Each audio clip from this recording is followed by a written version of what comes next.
तिब्बत से यारलुंग जागबो यानी ब्रह्मपुत्र नदी पहले अरुणाचल प्रदेश और फिर असम से गुजरते हुए बांग्लादेश तक बहती है, जहां उसका नाम जमुना हो जाता है।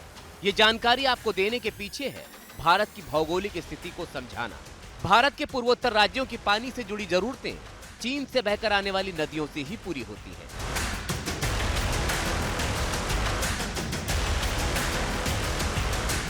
खासकर अरुणाचल प्रदेश और असम पानी के लिए ब्रह्मपुत्र पर ही निर्भर है। इसीलिए ब्रह्मपुत्र को पूर्वोत्तर की लाइफलाइन भी माना जाता है।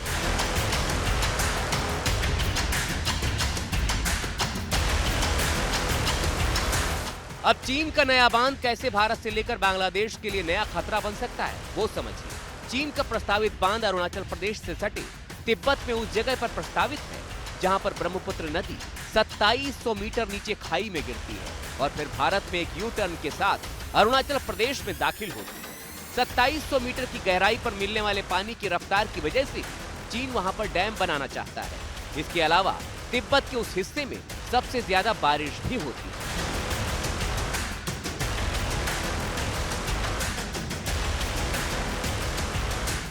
भारत के बेहद नजदीक विशालकाय बांध बना लेने के बाद भारत आने वाले ब्रह्मपुत्र के पानी को चीन बांध के जरिए नियंत्रित कर सकता है। चीन इसे कूटनीतिक हथियार की तरह इस्तेमाल कर सकता है। इसका सीधा असर भारत के पूर्वोत्तर राज्यों की जल आपूर्ति से लेकर सिंचाई और बिजली उत्पादन पर भी पड़ सकता है।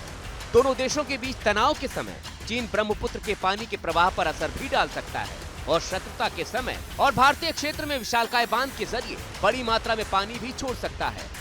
इसका सीधा असर पूर्वोत्तर में विनाशकारी बाढ़ के रूप में भी दिखाई दे सकता है। विदेश नीति से जुड़े जानकार मानते हैं कि चीन की मंशा कहीं न कहीं दक्षिण एशिया की जल शक्ति पर अधिकार की है और नए बांध की भूमिका उसी मंशा का एक विस्तार माना जा सकता है।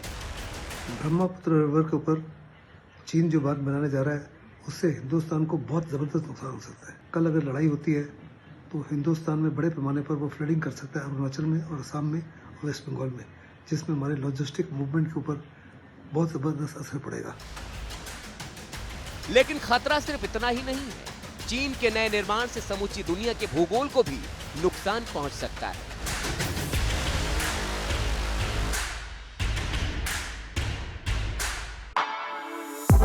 For exclusive and insightful videos, subscribe to our new channel ABP Live Premium.